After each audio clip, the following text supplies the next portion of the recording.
हरियाणा में जल्द हो सकते हैं विधानसभा चुनाव। हरियाणा विधानसभा के चुनाव 2019 में संपन्न हुए थे और हरियाणा में भारतीय जनता पार्टी ने दोबारा से सरकार बनाने का काम किया था। हालांकि भारतीय जनता पार्टी को पूरा बहुमत न मिलने के कारण उनके साथ सहयोगी बने जननायक जनता पार्टी ने और भाजपा का समर्थन कर हरियाणा में मनोहर सरकार को दोबारा से लाने का काम किया था। तो वहीं जननायक जनता पार्टी से उप मुख्यमंत्री दुष्यंत चौटाला ने भी जिम्मेवारी संभालकर हरियाणा को आगे बढ़ाने का काम किया। वहीं भारतीय जनता पार्टी और जननायक जनता पार्टी के गठबंधन की सरकार चलने पर विपक्ष समय समय पर गठबंधन टूटने की टिप्पणियां करता रहता था। जैसे ही हरियाणा में नगर निकाय 2022 के चुनावों की घोषणा हुई तो भारतीय जनता पार्टी के प्रदेशाध्यक्ष द्वारा बिना किसी के सहयोग से स्वयं चुनाव लड़ने की बात रखी गई, तो जननायक जनता पार्टी के नेता डॉक्टर अजय सिंह चौटाला ने भी साथ ही साथ पत्रकारों के समक्ष रूबरू होते हुए नगर निकाय चुनाव 2022 के 8 उम्मीदवारों के नाम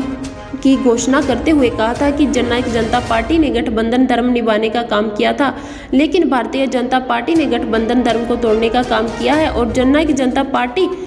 नगर निकाय चुनाव में जननायक जनता पार्टी का भी उम्मीदवार विभिन्न राजनीतिक दलों के सामने चुनाव लड़ने का काम करेगी। लेकिन इन दोनों की टिप्पणियों के बाद भारतीय जनता पार्टी के प्रदेशाध्यक्ष एवं जननायक जनता पार्टी से दिग्विजय सिंह चौटाला ने एक सामूहिक रूप से बयान दिया कि भाजपा और जेजेपी गठबंधन के साथ चुनाव लड़ेगी और जहां जहां जननायक जनता पार्टी का उम्मीदवार होगा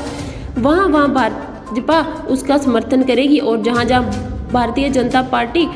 का उम्मीदवार होगा वहां वहां जेजेपी उनका पूर्ण रूप से समर्थन करेगी। हालांकि एक दूसरे के संबंध में कहीं न कहीं आई खटास इस ओर इशारा करती है कि हरियाणा में जल्द ही विधानसभा चुनाव हो सकते हैं, क्योंकि आमजन में एक चर्चा बनी हुई है कि आम आदमी पार्टी हरियाणा में अपना विस्तार करने में लगी हुई है, तो वहीं कांग्रेस चौधरी भूपेंद्र सिंह हुड्डा के नेतृत्व में अपने आप को मजबूत करने का काम कर रही है। लेकिन आज किसी भी समय हरियाणा में विधानसभा चुनाव किसी भी कारणों से संपन्न होते हैं तो उसका सीधा साधा लाभ भारतीय जनता पार्टी को मिलेगा, क्योंकि आज ना ही तो आम आदमी पार्टी पूरे हरियाणा में अपने पैरों को मजबूत कर पाई है और ना ही कांग्रेस अपनी गुटबाजी को खत्म कर पाई है। ऐसे में अगर वर्तमान सरकार का गठबंधन टूटता है तो हरियाणा में समय से पहले विधानसभा के चुनाव होते हैं